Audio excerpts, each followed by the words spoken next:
So let's go ahead and pick up where we left off last time. So when I last saw you, we practiced evaluating functions. We know to evaluate, we substitute and simplify.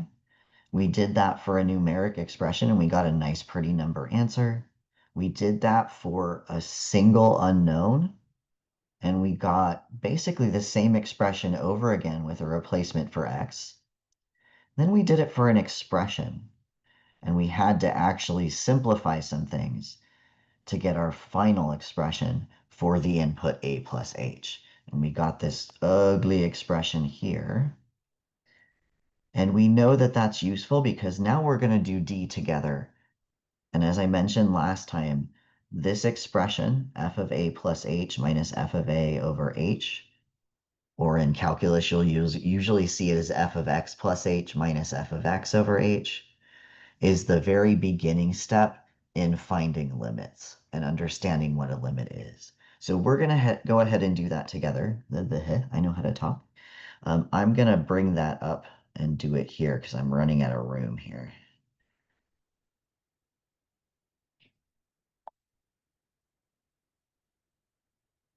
The upside is you'll notice for that fraction, we've already found the pieces. We found f of a plus h together. We found f of a together. Now I just need to put them in a fraction and divide by h.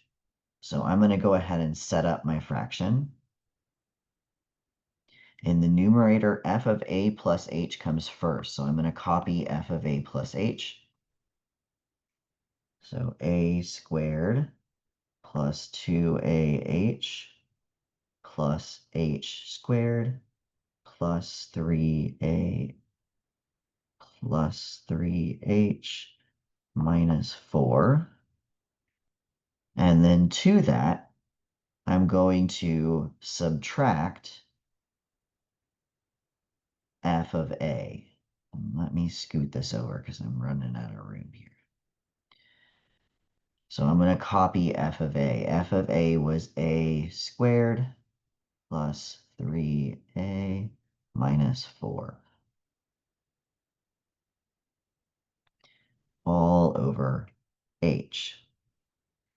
And that looks gross, but I spy some things that are going to cancel. I have an a squared and I have a minus a squared. So I know that that thing and that thing are going to cancel. I have a 3a and a minus 3a. I know that those 3a's are going to cancel. I also see a minus 4 and a minus 4. Those things are going to cancel. And you'll notice all of f of a canceled with something in f of a plus h. And more often than not, when you're evaluating expressions like this, that's going to happen. The next thing I'm going to do is go through that function. With the terms that are left, I'm dividing by h. Let's divide out that h. Cancels here, gets rid of that second guy, leaves me with 1.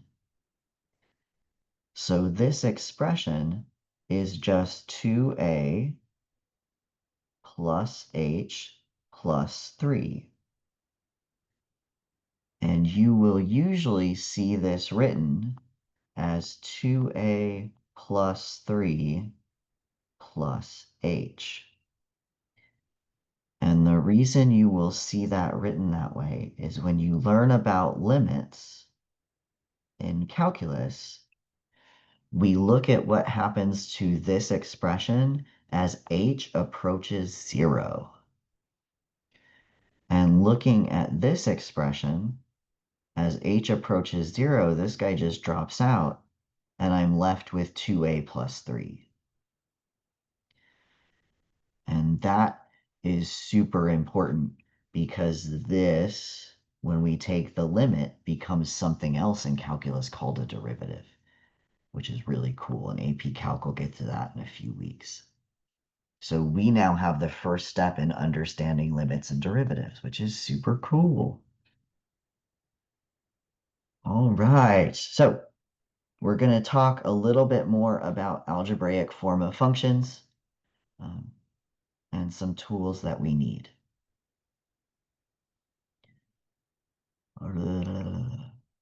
Sorry, my brain had a little fart. Give me just a second to get it rolling again.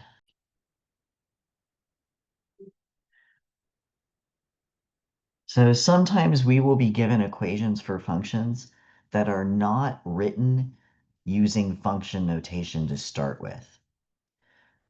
So what we're going to do is we're going to use algebra tools to solve the equation for the dependent variable, also known as y. We're looking at an equation with x's and y's. We want to solve the equation for y. So we're going to do two examples. We'll start with the first one. It says if x minus 8y cubed equals 0, express y as a function of x. So we're looking at the function x minus 8y cubed equals 0, and I want to isolate y. I want to get this bad boy by itself, so we're going to use our algebra tools. So the first thing I'm going to do is I'm going to look at ways to get rid of the things around y, and the first thing I see is an x. So I'm going to subtract x from both sides, and that's going to cancel. So now I have negative 8y cubed equals negative x, and negative negative can cancel, make my life a little easier. So 8y cubed equals x. Next thing I'm going to do, I'm going to divide both sides by 8. I want to get rid of that coefficient in front of the y cubed, and those will cancel. So I get y cubed equals x over 8. And my last step is I know that in order to undo a cube, I have to take a cube root, in the same way that undoing a square is a square root.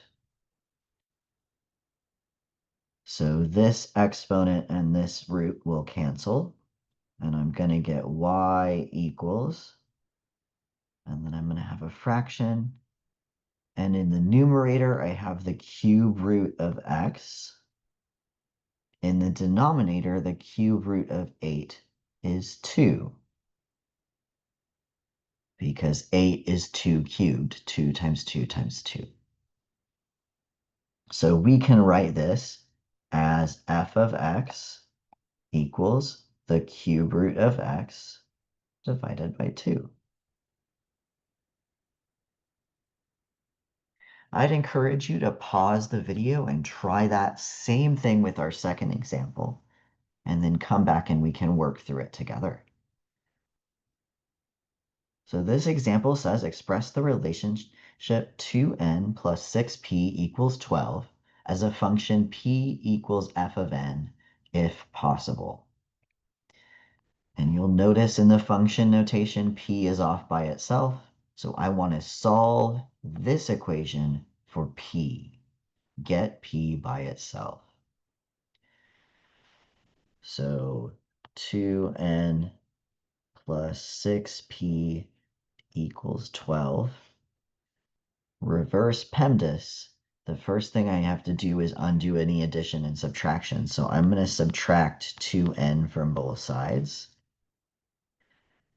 which means the 2n is going to cancel on the left. So I'm going to get 6p equals 12 minus 2n.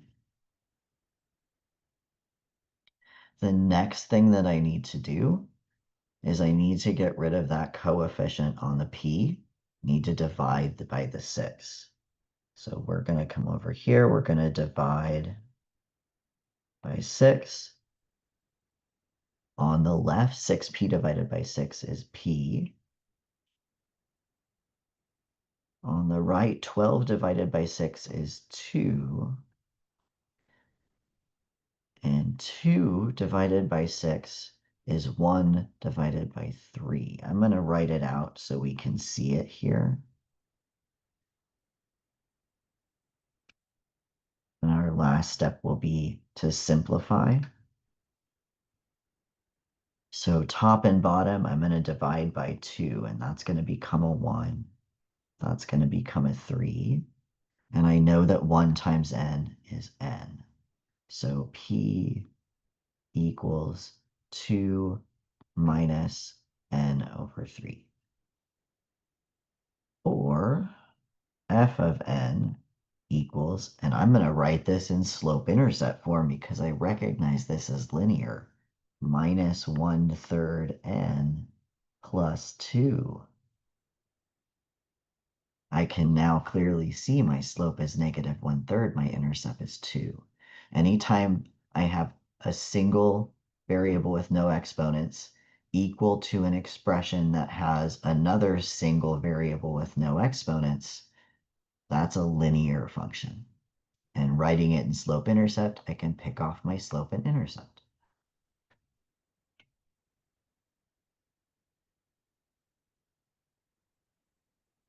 All right, so I'm going to ask you to pause, discuss with your neighbors, and this is something we'll talk about when we see each other on Monday, is can all functions be represented by an algebraic formula of the form y equals f of x? Meaning, are there functions where I cannot get y by itself? Um, If that's the case, can you think of an example where you have a function where when you graph it, each x only maps to one y, but I can't write the function as y equals something with x in it? We're going to go ahead and move on because I want to get to something important, which is how do I know that a function is one to one? And that's a new phrase for us. I'm going to scroll back up to something we saw on the first day of these notes. Here, when we looked at whether a function was a relation, all of us kind of had a very strong reaction to this guy. Very clearly a function, and he looks nice and neat and orderly. He's nice and neat and orderly because each input maps to a unique output. P maps to X, Q maps to Y, R maps to Z. I don't have any instances where two inputs map to the same output. There's no duplicates in the input. There's also no duplicates in the output. That type of function is what we call a one-to-one function. If when you write it in picture form, you can write it like this, it's one-to-one. So let's go be formal. So one-to-one means that each input has one unique output, meaning there are no duplicates in the output.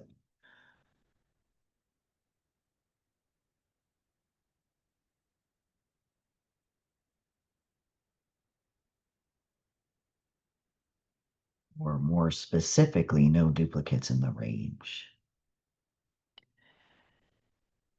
So there's a couple of ways that we can identify whether a function is one-to-one. One of them is by looking at the structure of the equation, which can get messy. So we're going to do it by looking at a table of values or looking at a graph. Those two methods tend to be faster, and we prefer things that are faster. So let's go ahead and do some examples to determine whether a function is one-to-one. So first example here says, determine if the functions shown below are one-to-one, explain your reasoning. And you'll notice these look very familiar. So let's go through these. For this first example, P maps to N, Q and R both map to N. So this guy is not one-to-one because n duplicates, right? N is used for both Q and R.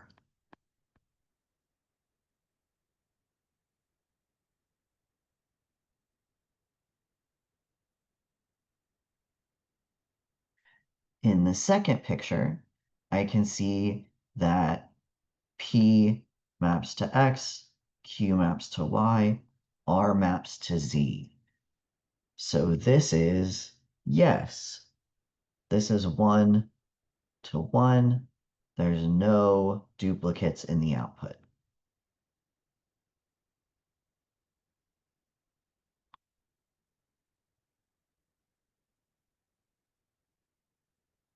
So using a table of values, we just look for the output column. If we're checking for a function, we're looking for duplicates in the input. If we're checking that that function is 1-to-1, we look for duplicates in the output. If I don't see duplicates in either, it is a 1-to-1 function. It turns out we can also do this testing with graphs. Instead of looking at tables of values or pictures, we can draw a graph of the relation and use two tests to determine whether it's a function and whether that function is 1-to-1. When I'm looking for duplicates in the inputs to determine whether something is a function, I'm going to do the vertical line test. If I'm checking my outputs to make sure there's no duplicates over here, I'm going to do a horizontal line test. So vertical line test picks off duplicates in the input. Horizontal line test picks off duplicates in the output. So vertical line tests for whether a function is a relation, or whether a relation is a function, sorry, and a horizontal line checks if a function is 1-to-1. So typically we would do these together. We would do vertical line test first to check if it is a function. And if it is, we would then do the horizontal line test to check that it's 1-to-1. So our vertical line test says we can draw any vertical line that intersects a graph more than once. The graph does not define a function. So we're going to go through and circle the guys that are function, cross out the ones that are not. So looking at that first graph, if I start drawing vertical lines, I'm only crossing at one point at a time. So even though this function is loopy, my vertical lines never double up. So this guy is a function. I'm going to circle him. Next guy, I do the same thing. As I start drawing vertical lines, I'm only intersecting the graph at one point at a time. So this graph is another example of a function. For our third graph, I can see right away that if I draw a line, I'm going to intersect twice. I'm going to intersect here. I'm going to intersect here. So this guy is not a function. For the last guy, again, I start drawing my vertical lines. I can see I'm only intersecting at one point each. So this guy is a function.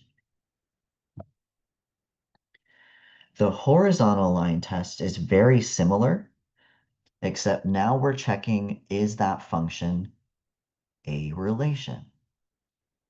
And I can automatically cross one off the graph or one off the list because we said this one wasn't a function, so it can't be a 1-to-1 function. The other three in our first step were functions. Now we want to check if there were 1-to-1. In the horizontal line test, works the same. If any horizontal line intersects the graph more than once, the graph does not represent a one-to-one function. So for this first picture, if I draw a horizontal line here, I get 3 intersection points. So this guy is clearly not one-to-one. So he is a function. He's not a one-to-one function. For the second picture, our linear graph, my horizontal lines also only cross at one point. So this linear graph is one-to-one. I challenge you to discuss with your neighbors, does that mean that every linear graph is one-to-one? If not, can you think of an example? We'll go to the last one. The last one, I'm going to run into the same situation I did the first one. That first horizontal line I draw, I run into multiple intersection points. It's going to cross on the left and the right. So this guy is also not one-to-one. Lots of relations meet the requirement to be a function. Only a few functions meet the requirement to be one-to-one. The reason we check is we can do special things with one-to-one functions that we can't do with things that are not one-to-one. And that's going to come up when you get to calculus, which is your next math class. All right, very last thing we're going to do is look at our toolkit of functions. For the rest of this semester, the rest of this course, we're going to be looking at functions and their graphs, and there are a couple of functions that we should recognize on site. So I'm going to label them and draw a quick picture so we know what they look like. The first is a constant function, and a constant function is a function that actually doesn't have any x's in it. It just equals c, where c is a number.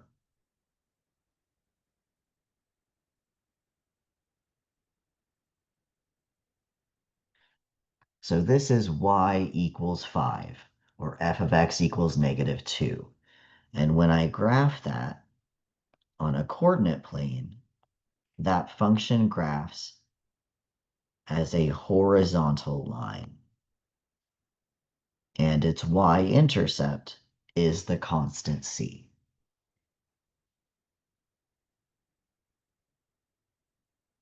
The next function is another linear function. It's the identity function, and that's y equals x, or f of x equals x.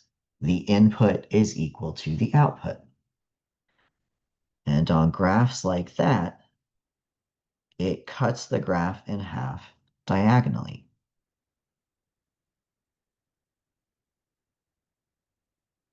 And I'm going to extend it in the other direction. I can't do it neatly in one go.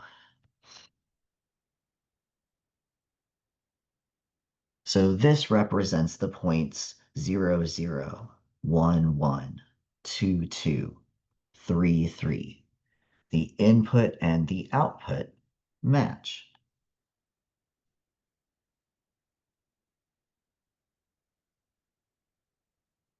Our next function is the absolute value function, f of x equals the absolute value of x. And remember that absolute values take things that are negative and make them positive. So this graph on the right side looks like the identity. I input +1, I get out +1.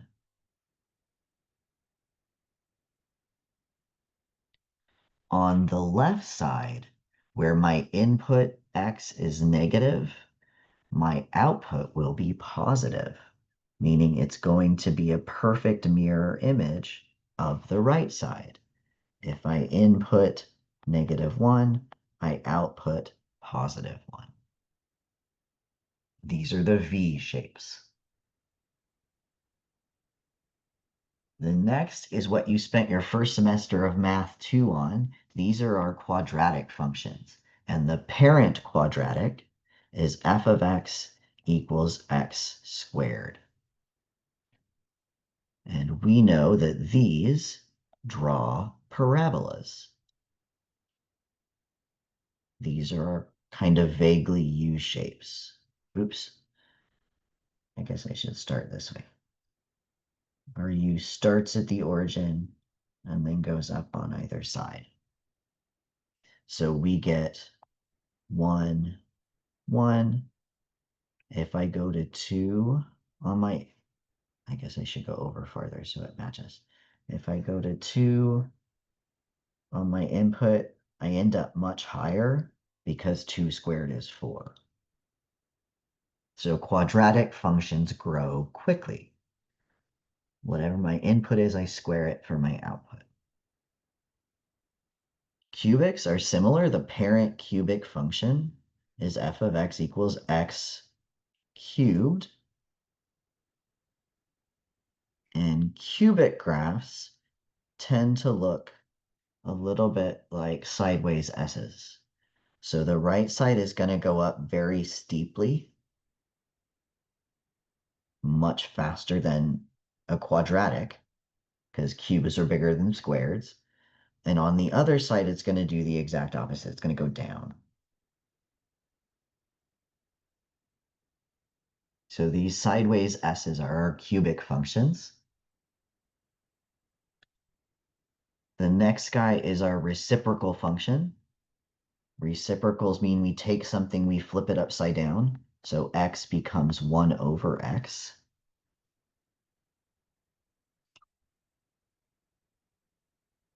So if we draw these guys,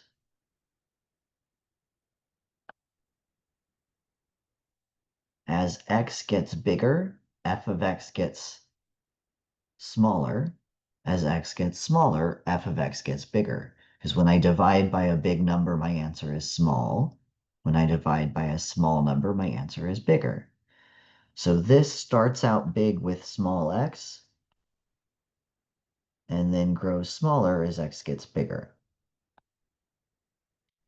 For negative x, f of x will also be negative, because if the bottom of my fraction is negative, the answer is negative.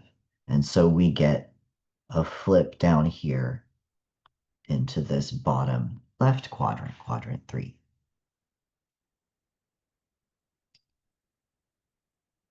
Our reciprocal squared functions look kind of similar. And reciprocal squared is what it sounds like. It's the reciprocal, but we're going to square it.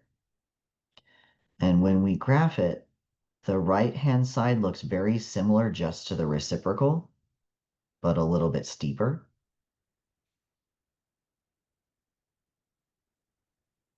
But because it's squared, I can't get negative answers. If I input x is -2, -2 times itself is +4. So this guy's going to repeat up in the positive region in quadrant 2.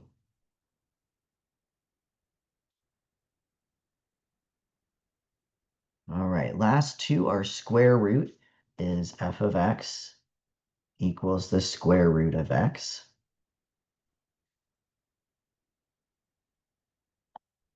And this guy undoes squares, so I know he should be related to our quadratic graph because this function is related to that function. Turns out these look like quadratics on their side, except in order to be a function, I can only look at the positive answers. So it kind of looks like a quadratic on its side, except the bottom piece is missing because we're only looking at the positive roots. When I take square roots of numbers, I pick up a plus and minus. We're only going to look at the positive answer, the principal root. Otherwise, I wouldn't pass the vertical line test. Cube roots don't have that issue, fortunately, so f of, oops, I'm going to do that in the right color here. F of x equals the cube root of x, we'll have the graph on both sides of the axis. Just like with quadratics, the cube root is related to the cube function. So this graph is going to look similar to this graph. For positive x, I get positive y. So that guy there. And then for negative x, I get negative y. This guy here. So he looks like a proper S as opposed to an S on his side. The goal, I'm going to zoom out here a little bit, is to recognize those graphs on sight, recognize the shape, and connect them to a parent function. We should recognize horizontal lines are y equals a number, right? Tilted lines are x, right, with no exponent. V's are absolute value. U's are quadratics, x squareds. S's are cubics, s cubed, right? The sooner you can do that, the easier some of our function and pattern matching will be later in precalculus. The easier your life in calculus will be. So my recommendation to you is grab some note cards and make flashcards for the name of the function and its function, parent function representation on one side and the graph on the other, and see if you can match those together. If you have any questions on what was in this video, feel free to send me an email or drop by my classroom before or after school on Monday. Otherwise, I will see you in class.